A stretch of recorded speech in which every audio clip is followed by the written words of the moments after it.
Hi, my name's Sherry McKeon, and this is Cross Potent, a place where magical people meet. This is going to be your horoscope for January 2020, and this is going to be the Native American Zodiac horoscope. So, what happens is we start the month out in the goose. Let's see on my calendar here. The sun starts out in the goose, which is earthy, grounded energy. Good place for the sun. The goose is related to Capricorn, and if you think of the goose, they fly high over all the other animals in the forest. So this is a time of year where we're taking a gander of where we're at and where we've come, how far we've come, and the practical things in our life that are working well for us. And it's a good time to take a look at that sort of thing and try to get a lot of good ideas about how to practically go one step by one step by one step throughout this year to accomplish what we want to accomplish in a much more methodological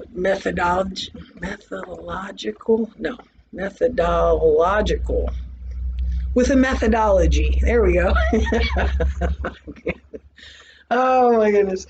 So then on the 21st, the sun goes into the otter, which is a lot more relaxed, free flowing, wanting to delve into personal projects and explore personal hobbies and things that are where a person can really find out about the intricacies of something and how it all interrelates and share it with other people and have other people share with them. It's the transition from the goose to the otter. Generally, the goose, we're a little more reserved, kind of keeping to ourselves. In the otter, we get a little more energy to be out there with other people, to see other people, at least watch TV more. See people on TV, maybe. I don't know. So the full moon is on the 10th, and it is a full moon in the flicker, which is Cancer, also called the woodpecker, but I like calling him a flicker. And so this is opposite the goose, and this full moon is a real culmination of this moon in the flicker is about our family, how far our family has come, possibly about our things we might be finding out about our family lineage, our family background, our family's cultural heritage of our family of origin. It definitely will be a culmination of energies around the home and around what the status is of your home and how you live and how comfortable you are where you live. So then we get to the new moon on the 24th.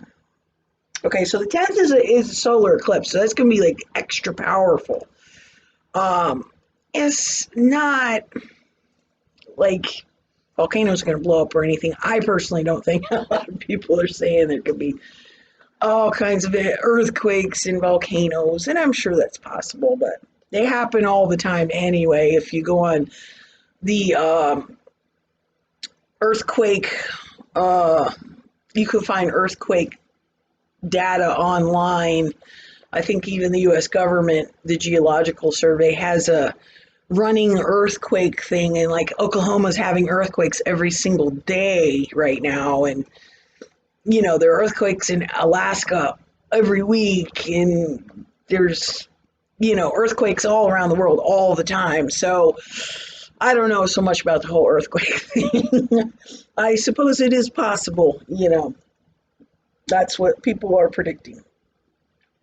So our new moon is going to be on the 24th.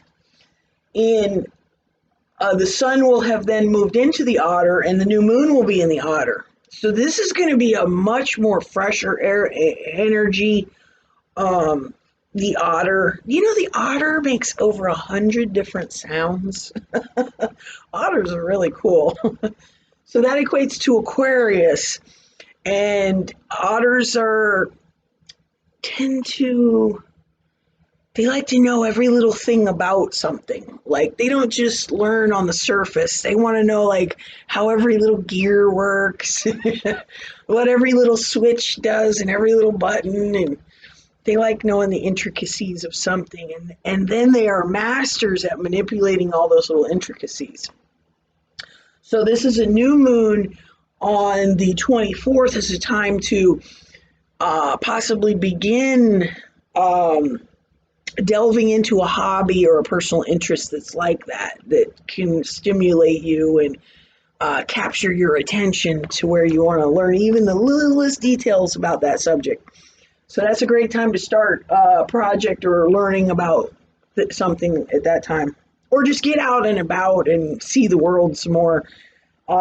It's a much more relaxed and laid back, I would say, is the outer energy. So our Mercury starts out in the Goose, and on the 17th goes into this otter energy, backing up even more otter energy there. So with our thought planet, Mercury's the fastest little planet around the sun, so it's our thoughts and it's our understandings and our perceptions of every little thing that zips by us. So our thoughts are going to go from more earthy stuff to a little more air and thought and thinking about not necessarily the practicalities, but all the fun stuff. Otter's a lot more fun than the serious goose. So that energy will transition on the 17th. Venus, our love planet, is in the otter. And on the 14th, let's see, on the 14th goes into the wolf. So Venus in the otter is probably attracted to unusual stuff, unusual paintings, unusual movies, unusual people. Venus is your attraction planet. It's the things where you want to be comfortable and how you make yourself comfortable and the things that you find beautiful that you want to surround yourself with. So with Venus in the otter, it's more those thoughts and those airy kind of things, people's ideas, cultural ideas, that sort of thing. Moving into the wolf, we get a very big change of energy in what we're attracted to, because the wolf is much more kind of internal looking kind of energy. The wolf is internal in a way that they're very in touch with their feelings, so they sympathize with other people's feelings. So this, for Venus, is a time when Venus is going to be more connected and more, I don't want to say a bleeding heart, but like feeling for other people and probably motivated to, work with other people and attracted to things that help the greater good in that sort of an energy. So Mars starts out in the snake, which is Scorpio. Kind of Mars in Scorpio. Supposedly it's the old ruler of Scorpio back before they knew about Pluto. And I don't see Mars all that happy in Scorpio. Scorpio is, a lot of Scorpios, snake type people, are no nonsense people. They see right through all the superficial fluff, and they see right through your whatever it is you're putting out there. They see right through your whole presentation, and they already have summed up what you're what you're talking about and what it's worth to them, and they just already moved on. Like after that, they don't just sit and linger. But once Mars moves into the owl likes ideas. It's a lot like the otter. The owl is a fire sign, or this is a water sign. The snake is a water sign. The owl is fire, and the owl has a lot of friends all over the forest. The owl always, you always think of owls with big eyes, but not all of them have big eyes, but they have feathers around their eyes, almost like it looks like makeup they're wearing makes their eyes look bigger. So what they see tends to be larger than life, and they observe a lot. So this kind of Mars energy is fire energy. Mars likes fire energy. So I think after, let's see, it's about the 3rd of the month when Mars moves into the owl, it's going to be a lot better for being out there with other people. And I have a feeling this snake energy was kind of putting a little bit of a damper on festivities, with the holidays and all that. But now we're in January, and Mars is going into the owl. So that's great for fire energy. Jupiter is in the goose all month, joining with Saturn's already in the goose, Pluto's in the goose, and plus we're having the let's see, the eclipse is going to be opposite the goose in over here in the flicker. So there's a big axis here with Jupiter there too now. Jupiter's the biggest planet. So this is a strong pull on this axis. And Jupiter expands things, so he's wanting us to expand our earthly realm and our ambitions and think about the future. So Saturn is there also in the goose, and that's our practical planet, our structural planet, our planet that tests us. Also, Saturn is the considered like father time. So what we can do within time constraints is always, a limiting factor. So Saturn is a planet of limiting factors, you might say. So there's a buildup there. Uranus is retrograde in Taurus, which is the beaver, but will go direct, should I get the date right, on the 11th. So this is a long-term transit through the otter. Uranus is shaking up these earthly otter things. The otter likes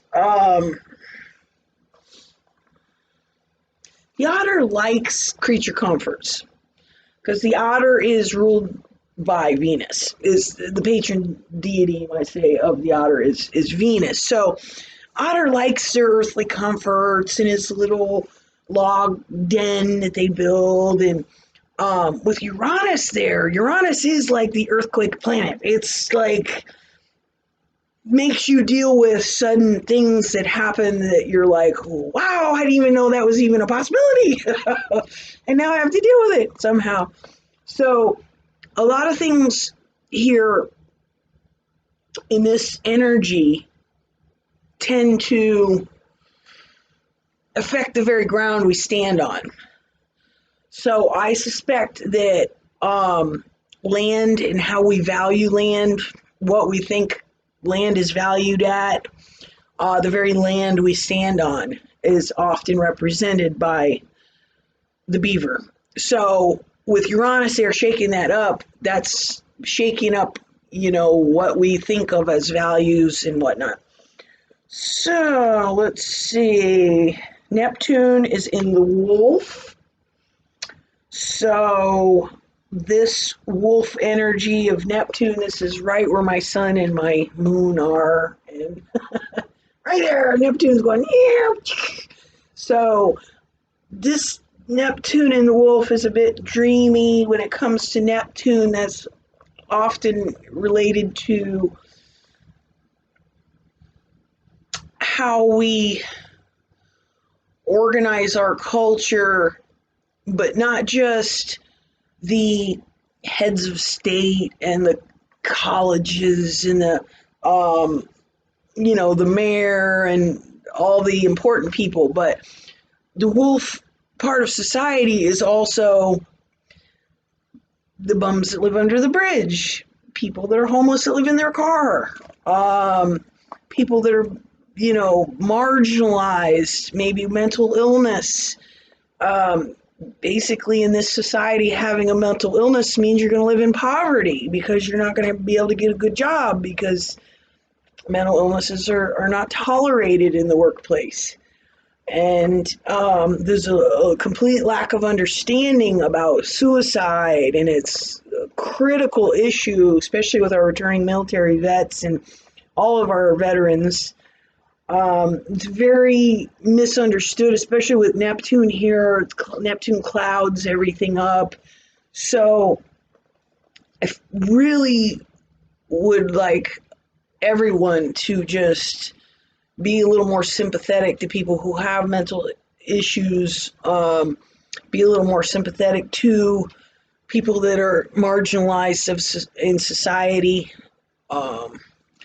A lot of times, one bad knock can knock you down, and it takes a long, long time to get back up.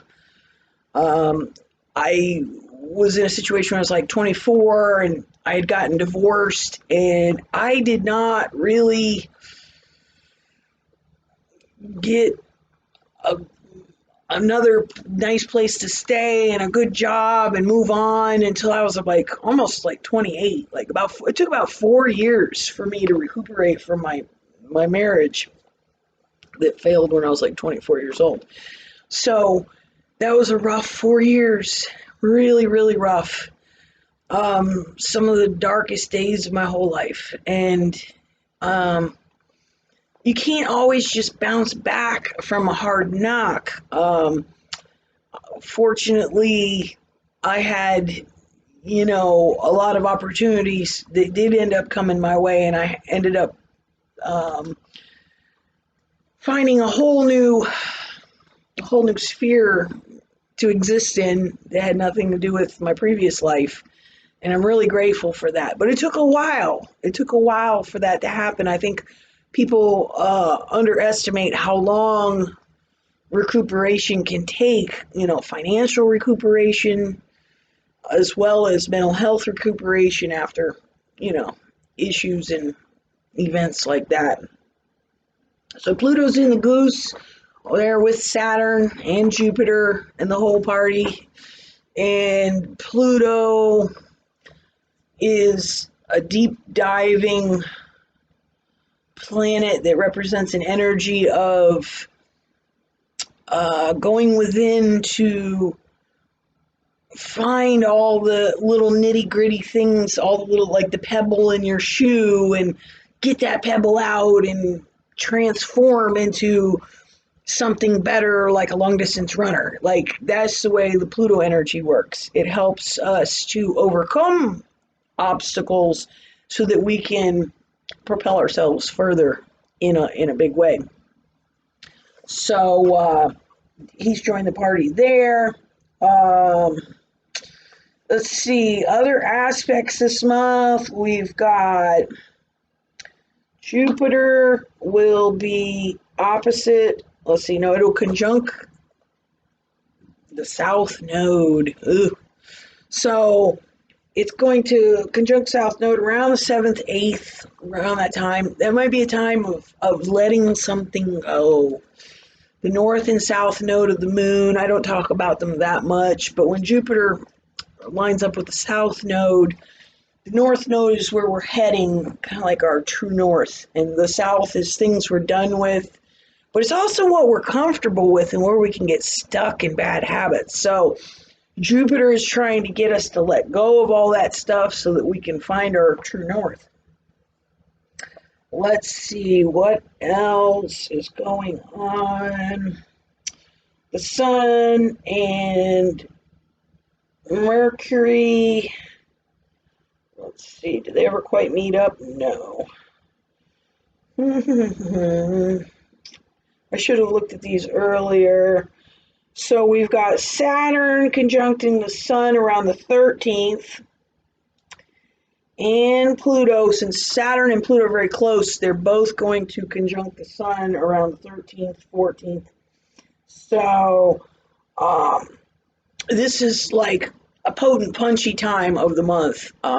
It's probably when you're going to get a good idea of what the whole next cycle is going to be about, like the next yearly cycle, the next 5-year cycle, the next 30-year cycle. You're probably going to get a lot of insights at that time. Whatever you see around that time is going to be hinting at what's coming. So that is pretty much your forecast for the month. I am glad to be back doing forecasts for you. Please like, share, and subscribe. I really would love to have more viewers on this channel. If you know anybody that's interested in Native American topics or just astrology in general, or the forecast of what's coming, that would be great.